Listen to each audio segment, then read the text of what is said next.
ರೈತ ಈ ದೇಶದ ಬೆನ್ನೆಲುಬು ಅಂತ ಹೇಳ್ತಾರೆ. ಅವನೇನಾದ್ರು ಕೂಡ ಬೆಳೆಯನ್ನ ಬೆಳೆದ ಹೋದ್ರೆ ನಾವು ನೀವುಗಳೆಲ್ಲ ಮಣ್ಣು ತಿನ್ಬೇಕಾಗ್ತದೆ ಅಂತ ಹೇಳಿ ಇದೇ ರಾಜಕಾರಣಿಗಳು ಸ್ಟೇಜ್ಗಳಲ್ಲಿ ಮತ್ತೊಂದರಲ್ಲಿ ಭಾಷಣ ಬಿಗಿಯುವಂತದ್ದು ನೋಡಿದ್ದೇವೆ ಸ್ನೇಹಿತರೆ.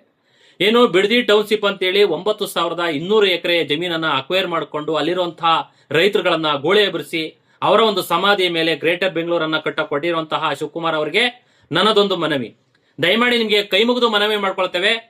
ನೀವೇನಾದ್ರೂ ಕೂಡ ಇಂಪ್ರೂವ್ಮೆಂಟ್ ಮಾಡಬೇಕು, ಮತ್ತೊಂದು ಮಾಡಬೇಕು ಅಂತ ಹೇಳಿ ಮಾಡಬೇಕು ಅನ್ನೋದಿದ್ರೆ ಹೋಗಿ ಚಾಮರಾಜನಗರ ಜಿಲ್ಲೆ ಆಗಿರ್ಬೋದು, ಉತ್ತರ ಕರ್ನಾಟಕ ಜಿಲ್ಲೆ ಆಗಿರ್ಬೋದು, ಎಲ್ಲೆಲ್ಲಿ ಡೆವಲಪ್ ಮಾಡುವಂತ ಸುಮಾರು ಜಿಲ್ಲೆಗಳಿದೆ ಅಲ್ಲಿ ಹೋಗಿ ಡೆವಲಪ್ ಮಾಡ್ತಕ್ಕಂಥ ಕೆಲಸವನ್ನ ಮಾಡಿ. ನೀವು ಹೇಳ್ತೀರಾ ಮಾಧ್ಯಮಗಳಲ್ಲಿ ಅಲ್ಲಿ ಏನೂ ಇಲ್ಲ, ಬರಡು ಭೂಮಿ, 80% ರೈತರು ಒಪ್ಕೊಂಡ್ಬಿಟ್ಟಿದ್ದಾರೆ, 20% ಮಾತ್ರ ಅಂತ ಹೇಳ್ತಾ ಇದ್ದೀರಾ. ಎಷ್ಟೊಂದು ರೈತರುಗಳು ಯಾವ ರೀತಿಯಾಗಿ ಹೋರಾಟವನ್ನ ಮಾಡ್ತಾ ಇದ್ದಾರೆ. ನಾವು ಜೀವ ಕೊಟ್ಟೇವು ಹೊರತು ಭೂಮಿ ಬಿಡಲ್ಲ ಅಂತೇಳಿ ಹೋರಾಟಗಳನ್ನ ಮಾಡ್ತಾ ಇದ್ದಾರೆ. ದಯಮಾಡಿ ಇದನ್ನ ಕೈ ಬಿಟ್ಟು ಅವರ ಒಂದು ಸಮಾಧಿಯ ಮೇಲೆ ನೀವು ಒಂದು ಗ್ರೇಟರ್ ಬೆಂಗಳೂರು ಮಾಡೋದು ಬೇಡ.